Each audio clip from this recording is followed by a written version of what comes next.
Welcome to the Own It Powercast, the place to be when you get serious about making big changes and accelerating growth in your life and in your relationships. Finally create the life you've always wanted, living life on your own terms. Learn how to take your fear and turn it into powerful choices that will create sustained change. Now your host, Mary Baker. Hey everyone, welcome back to the Own It Powercast, the place to come to get what you need to move yourself forward. Hey, it's Mary Baker, and welcome to episode 177.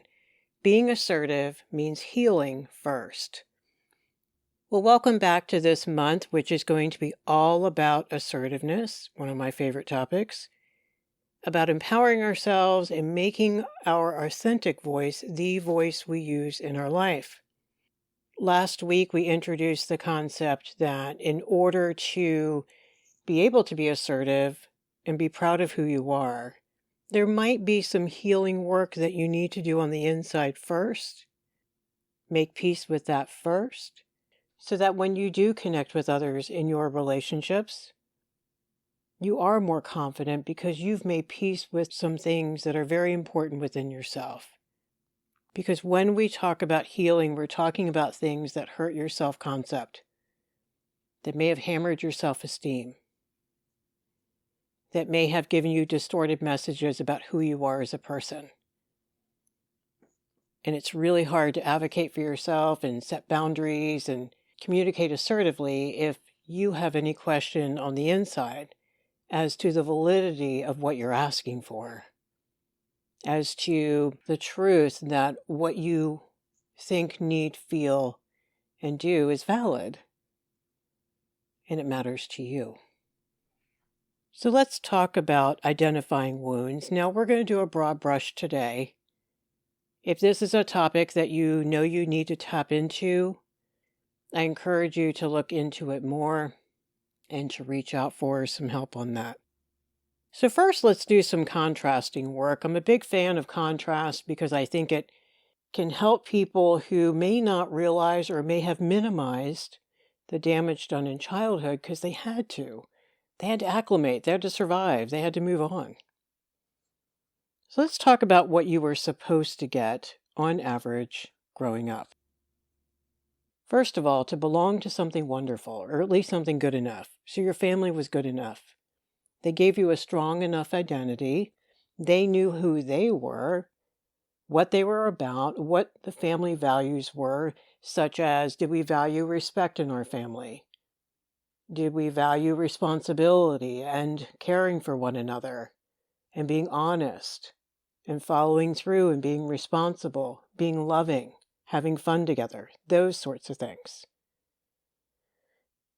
Not a family that you were ashamed to be a part of, or embarrassed by, or didn't even know what was up and what was down because the caregivers didn't know. You were supposed to be allowed to be an individual in the family. Everyone was. And it was not a threat to the family. You could say no appropriately. You could have your different opinions, your different needs. You did not have to be the narcissistic supply for mom or dad. You could be different than maybe what they wanted for you, even if they weren't controlling and narcissistic, but they were just a little too codependent in that they had dreams for you and they knew what was best, quote unquote.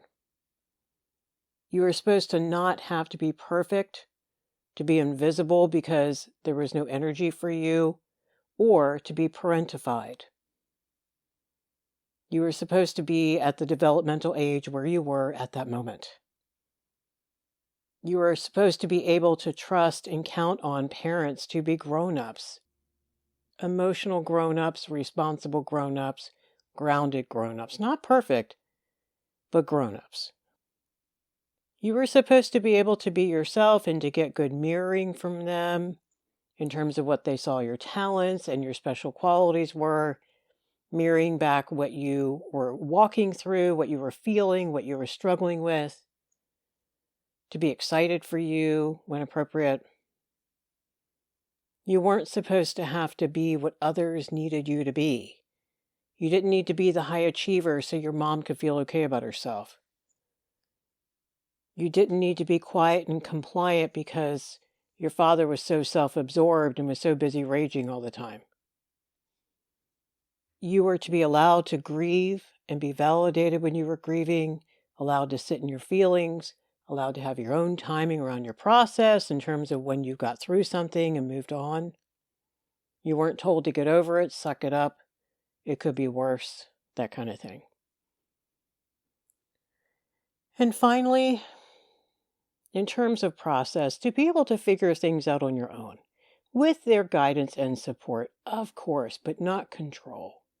Not to tell you what to feel, not to fix your feelings, not to feed you more sugar when you were upset, not to yell at you when you were upset, not to tell you how to figure something out or solve a problem, to not control the outcome, to let you figure that out so that you could become empowered and take responsibility for your life and feel good about that. Learn your own lessons, make your own choices, and own your choices. There's a lot more, but those were some things that we were all supposed to get. Again, just enough.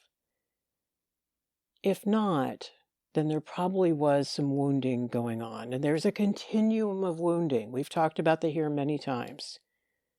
Only you can identify where you are on that continuum with some help of professionals to help you figure that out. And the reason why that's important is because you do want to call it. And more importantly, if you call it, like if you say that was some serious trauma, you want to know that because of A, the damage that it's done to you, and B, what amount of work it's going to take to heal it, and time. So first you need to know what you need to heal. And that can be a process in and of itself. The level of trauma. It can take time to assess this, to understand and begin to unearth some of what may have happened to you. I think it's really important not to try to do this work alone. It's never advised. If you have some serious trauma, you need a safe person, a safe place, and some professional knowledge. Someone who's trained in that, who can help you walk through that. I think that both talk and other types of trauma therapies are essential to healing. Aside from trauma and with trauma, we also have to look at any unresolved grief around any losses that we have had. Maybe actual losses in childhood or early adulthood of people that we loved or people that we knew that were close to us. Could even be a loss of a home due to a fire, or dad got laid off, or mom couldn't work anymore, that kind of thing. So there are financial losses that impact you getting basic needs met and changing your life in that moment, but also emotional and psychological losses. These are a little harder to identify, but really, really important. Like maybe you didn't get healthy mirroring growing up. And you have to connect the dots in terms of how did that hold you back in your life? How has that affected your life all the way from then to now? What if your family didn't have great boundaries? Well, that has like a whole ripple effect on one's life. And there's so many pieces just to that alone. What about not feeling loved? What about not being able to have your anger in the room? I mean, there's so many subtle examples of this. And it helps to sort through and first understand what you were supposed to have gotten, then to understand maybe what you didn't get. So those are losses. If you were a parentified kid, you didn't get to develop in a normal way. You didn't get to be a silly 7-year-old, perhaps because you were so busy looking after your little sister because mom had to work, or mom was sick, or dad was drunk, or they both were drunk, or whatever. Maybe people were functional and fed and clothed you, but were emotionally unavailable in their relationship with you. So you didn't get emotional needs met. You didn't get connection or mirroring around your grieving or things like that. So there's a lot of subtle emotional and psychological needs that we may have not gotten met that is very important to look at. So let's also look at some unhealthy things that could have gone down that creates its own special sauce of wounding.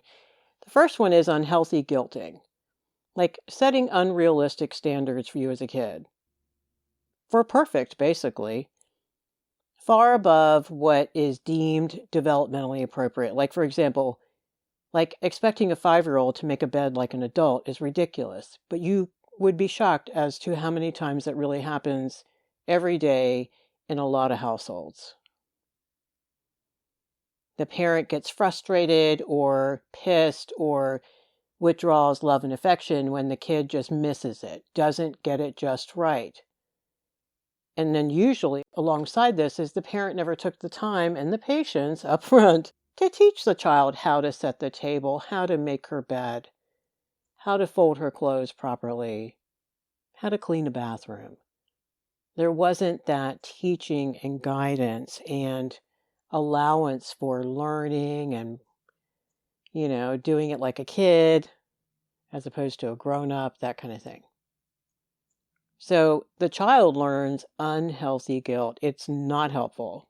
Healthy guilt is you did something wrong and you want to make it right. You hurt your friend's feelings. You wrecked your mom's car. Okay. But it creates cognitive distortions, especially around boundary stuff and around ownership, I think, such as maybe the child learns not to ask for help because he might be stressing out his emotionally fragile or emotionally immature parent, or not feeling okay to say no to someone when appropriate, or to take care of oneself because it feels selfish. I mean, that's where you see a lot of self-neglect coming from. It's too selfish. You got to take care of everyone else in the house. You put your own stuff last, including your health and your mental well-being.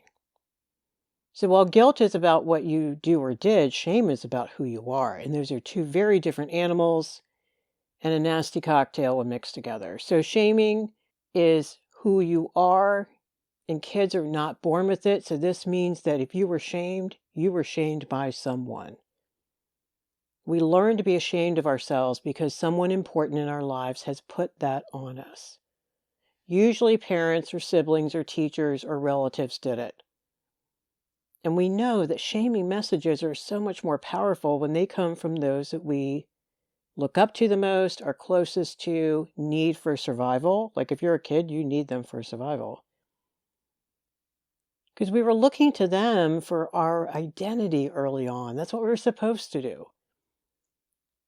Now, when they shamed us, it was looked at as a projection of their own shame, a way to control you, or disperse their anger in an unhealthy way because they have a level of emotional immaturity going on.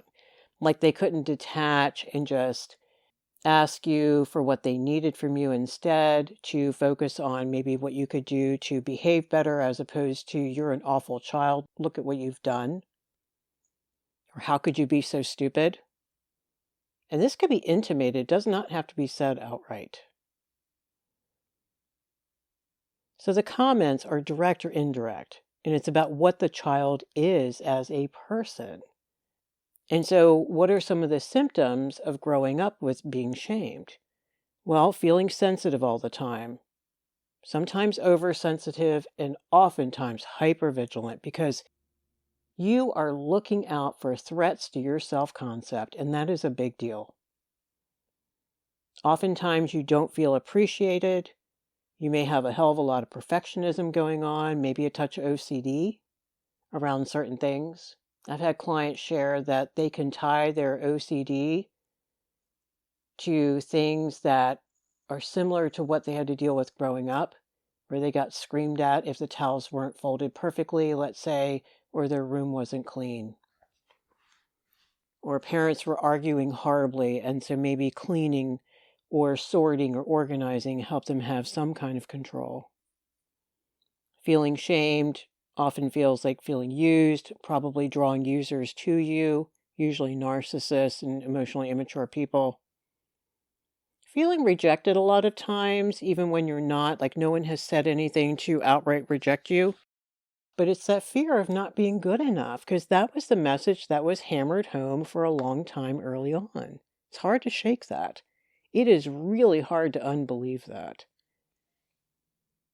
Feeling like you have little impact, like devaluing your contribution to the world, not using your gifts, not embracing your uniqueness. I love to watch people transform in the work where they do come to appreciate what is really great about them. And they want to then show that to the world, and they want to utilize their gifts to make an impact. You often feel worried about what others think about you, like all the time for some people. Lots of social anxiety, afraid to eat in public, afraid to speak in public, afraid to assert yourself and ask for what you need. The fear of rejection of who we are keeps us from connecting authentically, I think. We've talked here before about how it definitely keeps us from being vulnerable and for asking for what we need. Setting limits is not going to happen if you are afraid that it's going to blow everything up if you say no. And oftentimes, here's the kicker, if you have to say no to unhealthy people, yeah, it's not going to go well because they can't handle it. But we don't connect authentically because we disconnect with others the more shame we feel. Because you have to keep half of you out of the room, out of the relationship, out of the conversation. Shame is what we don't share. And so if we have fear that there are things in our past, that there are things we don't like about ourselves because we were given horrific messages, we can't be open fully to others, even healthy others yet. We will still hide. That's all the shame stuff. Boy, we could talk all day about that topic and not be done. But I think that gives you a sense if you weren't already familiar. Usually in the same family, you ran into a lot of passive-aggressive behavior.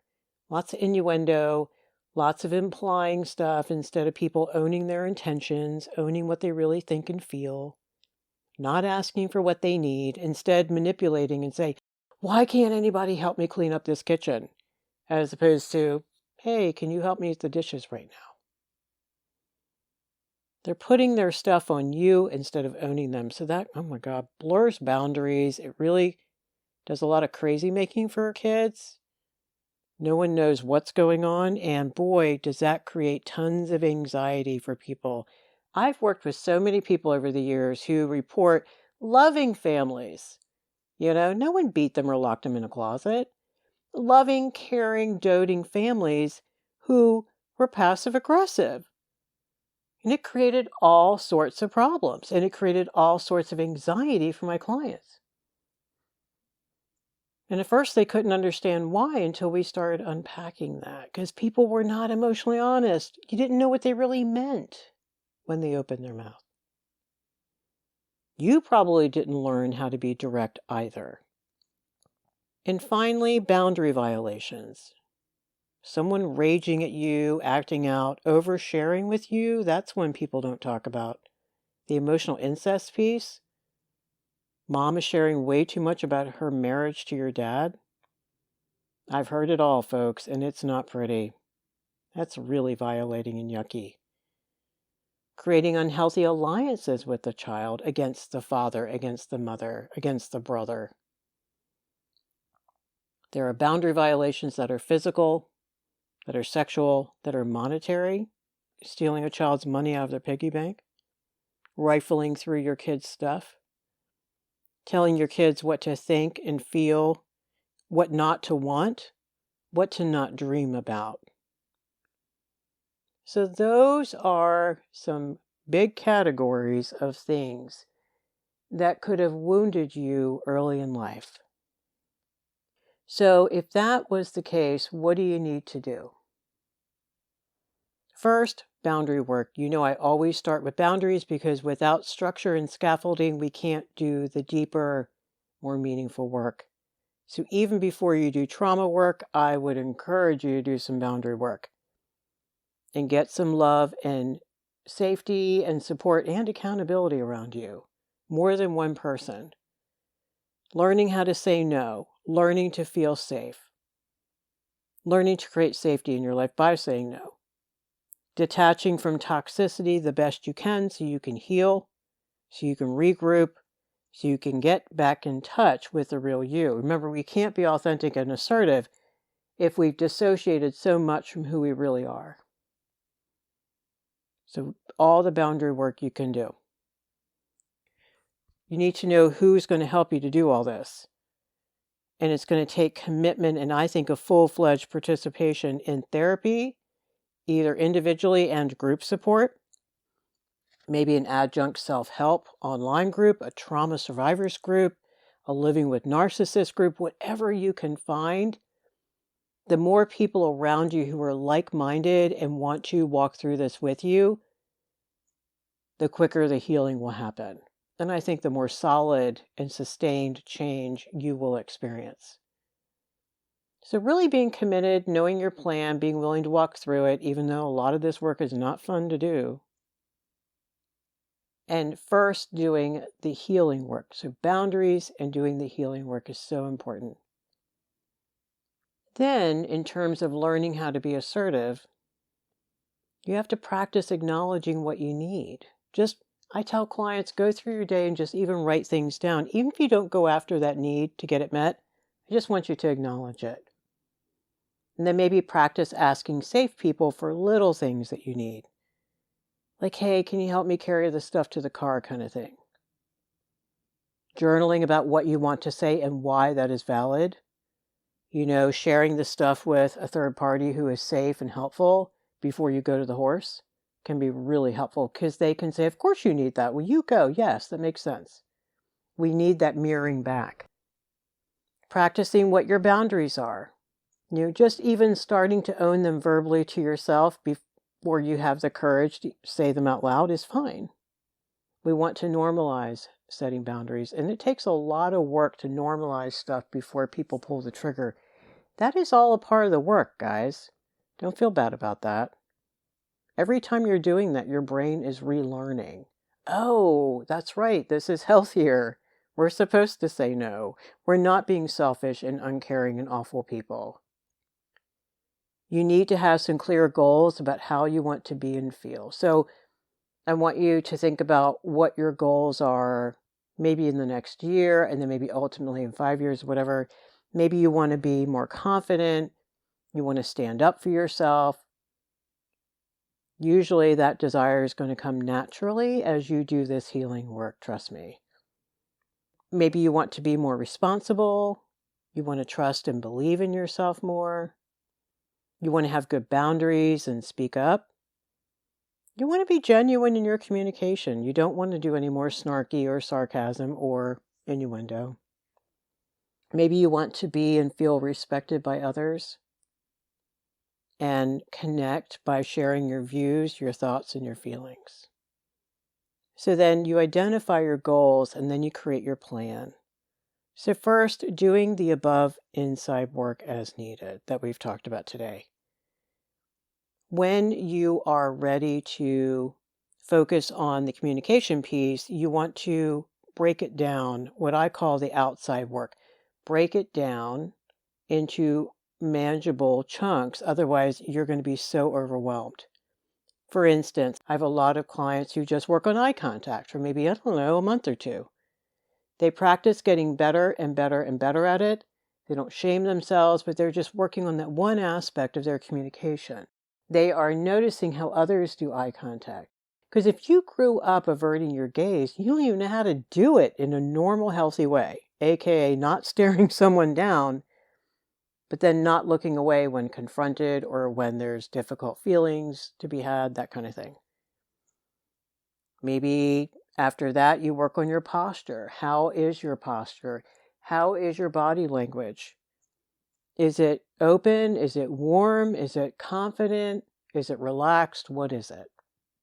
And what are some little things that you might do that might seem childlike? And I know that sounds awful to say, but it makes sense. We've talked today about if someone wasn't allowed to develop emotionally because of all the trauma and all the wounding and all the lack of modeling in their family, there's going to be some childlike stuff that they're going to do. They're going to throw tantrums. They're going to sit there with their arms and legs crossed, shaking their legs so hard from anxiety, maybe biting their nails, they look like an 8-year-old. So maybe your posture and your body language. Maybe it's practicing some actual lines like, I'm sorry, that won't work for me. So non-reactive, but confident and grounded and kind and calm. Maybe saying things like, I have to go now. It was great seeing you. I really have to run. Or I need this to be taken care of right away. When can you have that done for me? So practicing actual statements. That is a whole process in and of itself. Usually, as I've told you before, when you work on one aspect and you kind of have your list of things, you will naturally move into the next one once you've gotten one into a manageable space. Like you feel better about, let's say, your eye contact. You're naturally going to want to get the whole package together so that you feel more confident about how you're coming across with others. So today we process the idea that in order to present our outside selves to the world in a confident manner and to be able to speak assertively and with emotional honesty, I think we might need to do some inside work first to make sure we make peace with all of who we are first.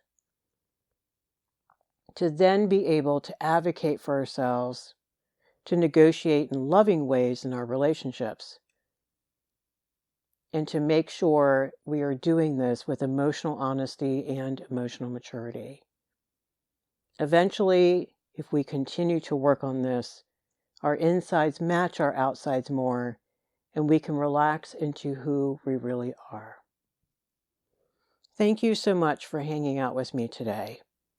If you identified any trauma you need to sort through and heal, please reach out to a counselor for some help along that journey. If you've already done a lot of that work over the years, but still struggle with the what now part of things, I do have a few openings in the next several weeks for some one-on-one coaching around becoming more badass and more authentic in your communication. Just message me on social or reach out to me on my website. All right. You know the drill. Pay it forward. Keep focusing on you, and I'll see you next time. We hope you took away some useful insights and tools you could begin using right away. If you did, please leave a positive review and share on your social media. Because could you imagine if everyone in your life really got it together? Remember, own it now, so you can really own it later.